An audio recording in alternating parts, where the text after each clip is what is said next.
Jake Paul, Anthony Joshua is happening this Friday. I repeat, Anthony Joshua, the heavyweight champion, the gold medal Olympian, is fighting your boy from the Disney Channel, from the YouTube, Jake Paul. That's real. For Anthony Joshua, he can't risk having Jake Paul have any success. This would royally screw over Anthony Joshua's entire legacy if this fight's even close. That's why I do not think Anthony Joshua is going to mess around in any facet. If this fight is not a complete domination by Anthony Joshua, something's up. Not say it's fixed. I don't want any lawsuits, but something's up. There is nothing in this world that Jake Paul can do, I mean nothing, to beat Anthony Joshua. Jake Paul has a better chance of coming up with the cure for cancer than he does beating Anthony Joshua. These are facts. If this is a real fight, he should be the biggest underdog in the history of sports. He's got a weak mind. He might even sell his soul. He might lay down for Jake Paul. These are the shocking accusations hurled at Anthony Joshua, a former heavyweight champion, by veteran boxing analyst Tim Bradley. The implication is staggering. Could this fight, hyped as a legitimate professional contest, be a choreographed spectacle, a fixed outcome for millions? The boxing world is reeling from this bombshell suggestion, turning the highly anticipated showdown into a whirlwind of skepticism and controversy. This isn't just about who wins. It's about whether the fight itself is even real, a question that now looms over everything. The silence from Joshua's camp has been deafening, adding fuel to the fire. A former heavyweight champ is supposed to go and win by knockout. I understand all that, what people are thinking. But I'll tell you one thing.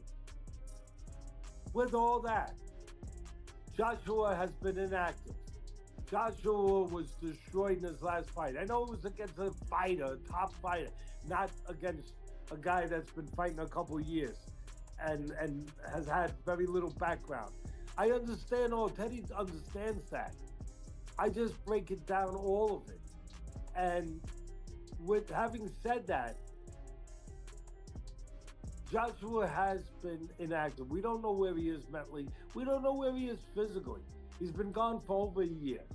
We don't know. We know he's coming off a bad loss. We understand that in his last fight. And so we don't know where he's at. But we know Paul's young. We know that he's got legs. He's got a jab. He moves. Who says he can't get in there for 8 rounds and motorcycle around? And you know, what is winning for him at this point? Going and knocking out Joshua, which would be unbelievable and unlikely, or doing something no one expects, taking on this challenge. He's already got everyone's attention, taking on this challenge, and then going in there and going the distance. Maybe, you know, in a way that no one thought he could. The boxing world is in an unprecedented position, facing one of the most polarizing matchups in recent memory. Anthony Joshua versus Jake Paul. Expert opinions have poured in, revealing a fascinating mix of skepticism and outright concern. The consensus? Joshua absolutely cannot afford for this fight to be anything less than a complete brutal domination. If Jake Paul finds any success, if the fight is even remotely close, it would, as one analyst put it, royally screw over Anthony Joshua's entire legacy. This isn't just a fight, it's a make or break moment for an Olympic gold medalist. I'm gonna hit you with it now, man. Look, first of all, I think Nakisa hates Jake Paul because he wants him dead, I think. That's what it comes down to. Me and JB had a meeting with Nakisa and he was giving big ones, which I did not understand.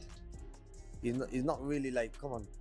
But like, he really wants to see his own friend that he calls my childhood friend hurt. That is wrong, bro. Like, you know what I mean? He's chasing the money.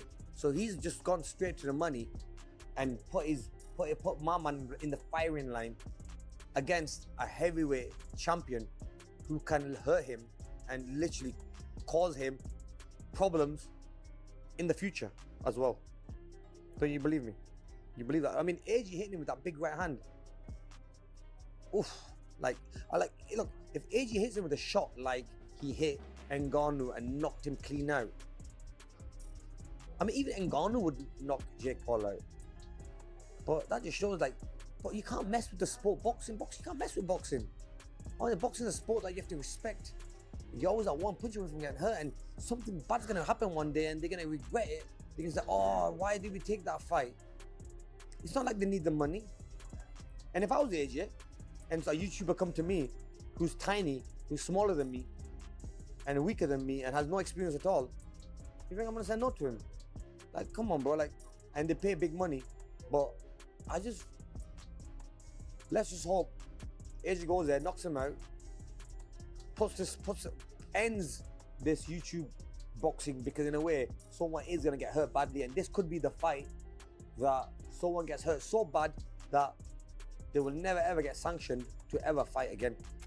The sheer absurdity of the matchup has many struggling to process it. Anthony Joshua, the heavyweight champion, gold medal Olympian, is fighting your boy from the Disney Channel from YouTube, Jake Paul. That's real, one commentator declared. The odds stacked against Paul are so immense that another pundit chillingly stated, Jake Paul has a better chance of coming up with the cure for cancer than he does beating Anthony Joshua. Such a stark comparison underscores the perception of this as a colossal mismatch, prompting serious questions about its place in legitimate professional boxing. It's a battle of realities, not just fists. We're a week away from Jake Paul versus Anthony Joshua. What have we got here? As I look at it, for the fans, it put boxing still on the map, because it keeps boxing relevant. Having exhibition fights like this, different celebrities and different things like that. I look at it as a fun thing for fans and stuff like that. I don't really take it seriously, because we in the business of boxing. That right there is just exhibition stuff. But I'm hearing they say it's a real fight. But yeah, it's a real fight because both guys are getting in a fight. I'm still the one that be thinking certain things are scripted as well too. So, but we'll see. I always say may the best man win, and main thing about it, may those guys go in there and have a hell of a lot of fun, you know what I'm saying? Amidst the widespread dismissal, legendary trainer Teddy Atlas offered a more nuanced view. While acknowledging Joshua as the overwhelming favorite, Atlas highlighted potential vulnerabilities. He pointed to Joshua's loss to Alexander Usyk and then to Daniel Dubois, noting subtle shifts in his demeanor and performance. Long breaks between fights have also raised questions about Joshua's mental and physical state. We don't know where he is mentally. We don't know where he is physically. He's been gone for over a year. Atlas observed, these perceived cracks introduce a sliver of uncertainty into an otherwise seemingly predetermined outcome, making some wonder if AJ is truly ready. Well, fight. They're going to step in the octagon. That's what in the ring. The ring, yes. That's what's going to happen. No, I know. Fight. But who do you think wins? What do you think actually happens in the fight? I think AJ wins. I mean, do you think otherwise? Well, do you think, I think there's a lot of people who think he's going to knock him out in the first round. Yeah, I would say so. But why exactly Jake Paul took that fight? That's what I'm excited to see. Yeah. What is his strategy? Do you think it's dangerous? Do you think it's foolish for his health to take a fight? You've been in there with AJ. You know how good he is. Do you think it's foolish for him to take this fight? Not foolish, but again, I don't know I don't understand. He's the only one that can know the reason, and I'm sure they thought that through, right? He didn't just wake up out of the blue and decide to pick AJ or me or whatever. Atlas further explored what constitutes a win for Jake Paul in this unprecedented scenario. It's not necessarily knocking out Joshua, which is deemed unbelievable and unlikely. Instead, success for Paul could be something nobody expects, simply going the distance. Who says he can't get in there for 8 rounds and motorcycle around? Atlas posed. Paul has already captured everyone's attention by taking on the challenge. If he can somehow go the distance in a way no one thought possible, it would be a moral victory victory that defies all expectations, elevating his standing in the combat sports world. I know, it seems so one-sided. It seems like every single benefit is outside of the psychological side of it, with AJ taking it lightly. I think something dramatic's going to happen. I think. For instance, if AJ's Achilles snaps in the first round, what happens? If he dislocates his shoulder, so there's a chance this stuff happens. He's got a new coach. He's throwing punches from new angles. Something could happen. I'm going the complete opposite. I think it's beat the dad again like tomorrow. Listen, I think it's going to be the biggest. I think there's somehow, I don't know how it's going to happen, but I think it's going to be the biggest upset in sporting history. So I think there's something that, because it's so obvious. It's so obvious. AJ has got all of the. I think there's something's going to happen. Either a no contest, either something, a cut, a no contest. Why are you telling me? A cut, for instance, a big clash of heads, or something's going to happen where AJ's. It's just, I don't know why. Former world champion Amir Khan took the debate in a far more serious direction, questioning the fundamental ethics of the fight. Khan expressed genuine doubt about whether athletic commissions should even sanction such a bout. He views it as a dangerous mismatch, purely driven by financial gain rather than competitive integrity. For Khan, putting Jake Paul, a relative novice, opposite a heavyweight known for brutal knockouts like Joshua creates an irresponsible situation. He fears someone could get hurt badly, raising alarming questions about the long-term consequences for the sport itself. This guy is ill. Khan's concern escalated to a plea for the sport's safety. He highlighted the irresponsibility of chasing money by putting a fighter in the firing line against a heavyweight champion who can hurt him and literally cause him problems in the future as well. He even drew parallels to Joshua's knockout of Francis Ngannou, suggesting Paul could suffer a similar fate, if not worse. Khan believes the fight should not happen, hoping Joshua delivers a decisive knockout to put an end to this YouTube boxing trend before someone gets hurt so bad that they will never ever get sanctioned to ever fight again. AJ versus Jake Paul. Do you see the size difference between do you see how fucking He's huge a monster, that guy bro. is? Yeah. 6'6", 265. That's huge, dude. So they're making him come down to 240 or 245. That gives me so much respect for Paul though, because I was always just like, he's up fighting like all these old people, or Tyson. Yeah. I mean, Tyson's still beast, but this dude's fucking old hell. I know, but this guy, he's not had a single matchup even close to this. Yeah, this is. I mean, this fight as a friend of Jake is like, I'm scared. Yeah. Like, dude, these are like getting knocked out by someone like that changes lives. It doesn't change just your career path. It doesn't go, maybe I don't box. It can change lives. It can change the way you think. Getting knocked out, bad concussions are scary. Your brain, you have one fucking brain. And if he's willing to go out there and fight, and like, that is absolutely fucking insane. Like, it's scary. How did that even come to be the thing? Was that even in the works at all, or did it just like boom? Joseph Parker, who took Joshua the full 12 rounds in 2018, offered a perspective carrying undeniable weight. Parker spoke candidly about the immense danger Paul is entering. He underlined that Joshua is a natural heavyweight, a unified champion of the world, who has done everything in boxing. In Parker's professional estimation, Joshua is simply too much for Paul, destined to come with a knock him out. For Paul to survive, Parker suggests he'd need to be entirely defensive and pick non-existent moments. This blunt assessment from someone who has faced Joshua firsthand paints a grim picture. I wish Anthony all the best of luck, but Anthony, listen to me. Don't take a dive with this Jake Paul, mate. Do not do that, not for $1 billion, my pal. Don't do it. Don't do as the others have done. Do not take dives. If he fights, you knock him dead as a nit, and good luck with it. Tyson says he's going to bet £1 million on Jake Paul knocking out Joshua. This is what I'm saying. How does that work? He can't, can he? Anthony Joshua could knock Jake Paul out with his dick. So if it goes any other way, you know... You give me a headline there, by the way. If it goes any other way, you know it's fucking fixed, don't you? Enough said. Enough said. Deontay Wilder, a former heavyweight champion intimately familiar with the division, dropped an unexpected curveball into the discussion. Despite the event being labeled a sanctioned professional contest, Wilder hinted that the entire affair might be more choreographed entertainment than genuine athletic competition. He dismissed it as exhibition stuff, even while acknowledging it keeps boxing relevant for fans. Wilder boldly stated, "I'm still the one that be thinking certain things are scripted as well too." His comments injected a profound layer of controversy, directly questioning the authenticity of the much-hyped matchup, staging a result. You know, there's not a chance that Anthony Joshua is not going to just lose the weight beforehand. He's not going to come in drained. What he's going to do is just do extra cardio, and that's just going to make him more dangerous. He's going to be terrifying, and he's going to have a lot to prove. He's going to be very angry that Jake Paul wants to fight him. Very upset that this YouTuber who's fought Tommy Fury, who's a legit boxer, and, you know, a couple other guys that were legit boxers. That's it. Like everyone else he's fought Ben Askren, who's really a wrestler. You know, he fought Tyron Woodley, who was an elite MMA fighter, but, you know, not an elite boxer. He fought Nate Robinson, who was a basketball player. At least he's fought these guys. He fought Anderson Silva, and he dropped Anderson Silva. And Anderson Silva was a really good striker, but also in his 40s, you know, different time. It's, you know, not the same guy he used to be.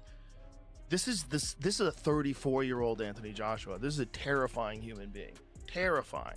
Francis Ngannou, who was stopped by Joshua in the second round just last year, offered a unique perspective born from direct experience. The former UFC heavyweight champion admitted he was genuinely shocked when he first heard Paul secured the fight. Despite the initial surprise, Ngannou found himself curious about how it would unfold, believing Joshua must have his own compelling reasons for accepting the challenge. He found it neither foolish nor dangerous, simply a choice Paul made for his own reasons, a sentiment that speaks volumes about the intrigue surrounding this unlikely pairing. Yeah, you're correct. If Anthony Joshua won, Anthony killed this guy. Listen, a lot of questions, blah blah blah. Only one my answer. Anthony Joshua is Olympic champion. First. Jack Paul, it's sportsman, YouTuber, showman. Rolls Royce, Fiat. Listen, it's true. Yeah, I'm not. Типа, я не обзываюсь. Have nothing better in mind. Yeah. It's just true. It's business, more money. Only this. So we need to pray for Jake Paul. Yes. In one of the most surprising takes, David Haye, another former world champion, told Sun Sport that Jake Paul actually has a legitimate chance to win. This flies directly in the face of almost universal skepticism. While acknowledging all paper evidence points to a massive mismatch in Joshua's favor, Haye sees a pathway for a remarkable upset. He believes something dramatic is going to happen, specifically if AJ is a kitty snaps in the first round. Haye posits Paul's new coach and new angles could create an opening, declaring it could be the biggest upset in sport in history. I will pray Jake Paul because I want fight with Jake Paul in octagon. Yeah. Johnny Nelson, a respected boxing analyst, precisely pinpointed where the true pressure lies, squarely on Anthony Joshua. He argues that almost nobody expects Paul to win. Viewers are tuning in specifically to watch Joshua dominate. Nelson highlighted a recurring concern throughout Joshua's career, his tendency toward inconsistency. Joshua has famously underperformed in fights where he was heavily favored, sometimes with shocking results, like his losses to Andy Ruiz Jr. and Usyk. This unpredictability adds a dangerous element of uncertainty to what should be a straightforward outcome for AJ, leaving a lingering question mark, but gigantic. If he could win 1 or 2 rounds, to me, that's a W. You know what I mean? So this fight is probably the worst fight that Jake Paul could have took. Out of all the fights he probably had a choice, you know, myself, who else did they say? I forgot. The other guy, you know what I mean? That's worse. This is a big dude, heavyweight. Like, how you go from 135 to 225? Like, you know, it's gonna be difficult. But why do you think he takes it, Ryan? He's just addicted to doing huge fights. You know what I mean? At the end of the day, he has so many options. He's always looking for the guy that can make the most noise. You know, all his picks that he's fought in the pros has been guys that have some name, whether they're UFC fighters, NBA players. You know, you want Gervonta Davis. He's small, so I know I could beat him. He's probably thinking Anthony Joshua. He gets, you know, maybe his chin is suspect. Maybe he's not even thinking about me. So I'm gonna come in and somehow hit him with my right hand because he believes that his right hand is as strong as Wilder's. You know, the way he talks, like my right hand is like this. So I think he's seen Dubois. I can't say his name. Dubois. Yeah. That's what he's thinking. Drop his with the right hand. Oh, I could do that. Like that's my shot. You know what I mean? What about respect though? I think Jake Paul's at a point where he wants respect. Because I do think he's better than what people think he is, right? Now, okay, now the stage is set. If he goes out there and battles with Anthony Joshua, we got to give Jake Paul 100%. way more respect than we do now. You know what That's Muhammad... the victory. Just taking the fight if he actually steps into the ring with Anthony Joshua. Nelson went further, speculating on Joshua's mindset beyond a simple knockout. He believes Joshua doesn't just want to go out and knock him out. Instead, he suggested he wants to teach this boy a lesson in torturing. This chilling theory implies a calculated, prolonged punishment rather than a quick finish. Such a strategy, if true, could backfire disastrously if Paul manages even a fleeting moment of success. Nelson warned that if Jake Paul gets 15 seconds of success, AJ is going to get vilified, intensifying the pressure on Joshua to deliver nothing short of utter destruction. He said this obviously is not a real fight. It's just a pure film. It's a pure movie. Obviously, he's very interested to see what happens. But he said if it was a real fight, I think we all know what would happen. But will it be a film or will it be the real thing? Pero que solamente que le pregunten a mis hijos sí ven películas que le pregunten a ellos. Ellos sí saben todas las películas, de todas las peleas que saben. He said if it's going to be a film, so if it's going to be scripted, talk to my sons. They follow that and they'll know what will happen. My son, all day watching fight. Me all day watching movie. It's good for me. Conor McGregor approached the matchup with visible concern, a stark contrast to his usual boisterous excitement. Having watched Joshua from ringside, McGregor intimately understands the immense danger inherent in heavyweight punching power. His commentary focused less on entertainment and more on a genuine risk assessment, while acknowledging Paul's bravery in accepting the challenge. McGregor powerfully emphasized that courage alone offers no protection when a 240-pound athlete like Joshua is throwing full combinations with bad intentions. For McGregor, this fight is a stark reminder of boxing's brutal realities. Oh yeah, Tim Deadstone Bradley, you already know the rest. Oh, did y'all see? Did y'all see what Mike Coppinger said? Oh, is it true? Is it real? Ooh, hey, I like this fight way better. Fake Jakey Paul and Dirty Love. They did it again. They got another guy in there that's a little bit of weak-minded. One that might even sell his soul a little bit for that money. Yeah, and go ahead and lay down for Jake Paul. Yeah, man, this is supposed to be an easy fight for a dude named Anthony Joshua, a dude that did 24 rounds with freaking Usyk, a guy that knocked out Ngannou, one of the baddest mans on the planet. Boy, this is supposed to be easy licking for him. Easy money. Shoot, if he go in there and be who he is, right? An experienced Olympic gold medalist, an experienced fighter that he is, bigger than Jake Paul, stronger than Jake Paul, got more skill than Jake Paul. He's supposed to serve Jake Paul. But if he don't go in there and serve Jake Paul, then you know what it is, guys. Yeah, our question's gonna be answered. Yeah, straight up scripted, straight up WWE. Yeah. Ain't nobody can say nothing different to me. Oh yeah, because Anthony Joshua, he's supposed to smash Jake Paul. Period. Smash him. Yeah. Easy work. That's what it's supposed to be like. But if he go in there and he struggle, yeah, and he find himself on the canvas looking for a mouthpiece or something, oh man, come on now. And you know Jake Paul, he signed that NDA. He signed his little rights away and was like, oh, I'll take a dive for 40 million, no problem. I'll take a dive, I don't care. All I care about is the money. All I care about is myself. I don't really care about the sport itself. I'm over the sport, yeah, and then we know, guys. But yeah, I'm definitely tuning in for this one. Oh yeah, I'll be watching closely. But anyways, yo, that's my time, and I'm Tim Deathstorm Bradley, and I'm out. Sean O'Malley, a close friend of Jake Paul, reacted with profound, genuine fear for his friend's safety. He's witnessed firsthand the unpredictable nature of combat sports and seen fighters suffer life-altering knockouts. O'Malley articulated the terrifying reality: getting knocked out by someone like Joshua changes lives, affecting how one moves, talks, and even thinks. He emphasized, your brain, you have one DMN brain. This deep concern for Paul's long-term health, rather than the fight's outcome, underscores the extreme stakes, highlighting the severe physical risks Paul is willingly undertaking. What are your thoughts on that, Rogan and Zach Cruz, both guys who are old school, throwback fighters, matching up and they're no doubt going to put on a show here in San Antonio. I can't see no other way, but anything that happened in fighting, in boxing, is Jake Paul was to beat Anthony Joshua. For exclusive behind the scenes access, I would not even try to like a fight. I wouldn't even try to put this fight. If he won, I would never try to put this fight ever again.